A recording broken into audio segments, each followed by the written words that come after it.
तो फ्रेंड जैसा कि हम लोग जानते हैं कि जो बैंक पैसा ट्रांसफर करता है वो केवल और केवल दो मोड से करता है जो कि अधिकतर प्रिय हैं हर एक बैंक के लिए।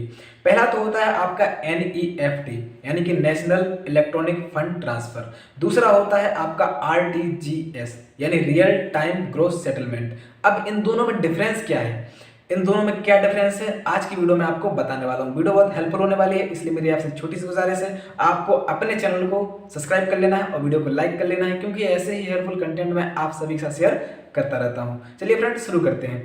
फ्रेंड यहाँ पे हम दोनों पक्ष के बारे में बात करेंगे। यहाँ पे पहले हम बात करेंगे एनईएफटी के बारे में और दूसरी बार में बात करेंगे हम यहाँ पे आरटीजीएस के बारे में। तो फ्रेंड पहले तो हम एनईएफटी के बारे में बात करते हैं टाइम बेसिस पर, यानी टाइम कितना टाइम लगता है पैसा ट्रांसफर करने में। तो फ्रेंड यहाँ पे जो हमारा एनईएफटी होता है, यहाँ पे पैसा ट्रांसफर करने में हमको 2 से 3 दिन लग जाते हैं, 24 घंटे। तो 24 घंटे से हमारा कम समय तो लगता ही नहीं है कोई भी आप एनईएफटी के द्वारा अगर कोई भी पैसा आप ट्रांसफर करते हो तो।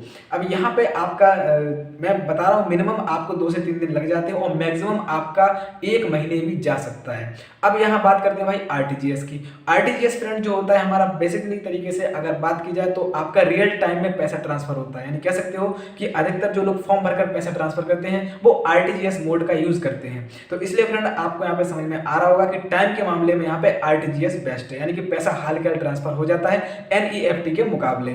तो अब बात दूसरे पॉइंट की आती है फ्रेंड। दूसरा पॉइंट क्या कहता है, सिक्योरिटी के मामले में। भाई सिक्योरिटी के मामले में आखिरकार कौन सा मोड सबसे बेहतरीन है, तो फ्रेंड मैं आपको बता देता हूं कि वैसे तो बात की जाए तो सिक्योरिटी के मामले में दोनों ही मोड बेस्ट हैं, लेकिन अगर वैसी बात की जाए यानी कि जो मिनिमम लोग होते हैं जो सोचते हैं कि नहीं यार मैं फालतू का लोचा नहीं चाहता हूं कि कभी मालूम चला बार बार मुझे बैंक जाना पड़े, बार बार मुझे परेशान होना पड़े, तो फ्रेंड उसके लिए आपका आरटीजीएस बेस्ट है। क्योंकि एनईएफटी में क्या होता है फ्रेंड कि आपका जो पैसा होता है वो नेशनल और इंटरनेशनल दोनों तरीके से काम करता है, लेकिन अगर आप यहाँ पे पैसा ट्रांसफर कर रहे हो तो एनईएफटी में आपको गलतियां होने की ज्यादा चांसेस होते हैं। अगर आपकी कोई गलती हो गई फ्रेंड तो यहाँ आपको बहुत ज्यादा पापड़ बेलने पड़ते हैं। लेकिन अगर मैं कहूँ आरटीजीएस में अगर आप कोई भी पैसा ट्रांसफर करते हो या कुछ भी कोई भी सुविधा या सर्विस लेते हो और आप कोई भी गलती कर देते हो आरटीजीएस मोड पर, तो यहाँ पे आपका जो पैसा होता है वो पूरी पूरी बैंक की जिम्मेदारी होती है और आपका पैसा आप तक पहुंच जाता है। क्योंकि आरटीजीएस जो होता है पूरी तरीके से एक अपना पर्टिकुलर बैंक का मोड होता है रियल टाइम ग्रोस सेटलमेंट का,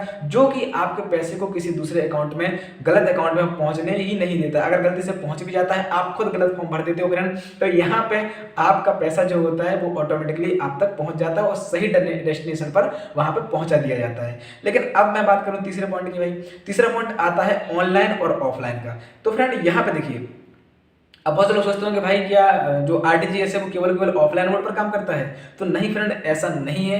आरटीजीएस आपका जो है वो ऑनलाइन और ऑफलाइन दोनों मोड पर काम करता है। ऑनलाइन का मतलब है कि अगर बैंक का कोई पर्टिकुलर एप्लीकेशन है, जैसे मान लीजिए कि एसबीआई का योनो एसबीआई है, तो अगर हम वहां से पैसा ट्रांसफर कर रहे हैं तो आपका आरटीजीएस से ही आप पैसा ट्रांसफर करोगे, रियल टाइम में पैसा ट्रांसफर होगा और वहां पे आप ऑनलाइन वे में करोगे। भाई ऑफलाइन तो आपने कोई फॉर्म भरा नहीं वहां पे, तो वहां पे आपका जो पैसा ट्रांसफर होगा वो ऑनलाइन तरीके से ही होगा। लेकिन यहाँ पे एनईएफटी के बारे में बात की जाए तो फ्रेंड यहाँ पे ऑफलाइन कुछ भी नहीं होता है, यहाँ पे आपका सारा का सारा ऑनलाइन होता है। क्योंकि फंड जो होता है वो या तो आप एक बैंक से दूसरे बैंक में भेजोगे या फिर कोई विदेशी बैंक से आपके बैंक में आएगा। अब जैसे एग्जांपल के तौर पर मैं आपको बता देता हूँ, जो यूट्यूबर होते हैं फ्रेंड वो अधिकतर एनईएफटी मोड का ही इस्तेमाल करते हैं, क्योंकि उनका जो पैसा आता है वो फंड के रूप में आता है और एनईएफटी के माध्यम से ही आता है। तो आपको यहाँ पे समझ में आ रहा होगा कि आपका जो आरटीजीएस है वो ऑनलाइन और ऑफलाइन दोनों तरीके से काम कर सकता है, लेकिन आपका जो एनईएफटी है वो केवल ऑनलाइन तरीके से काम करेगा।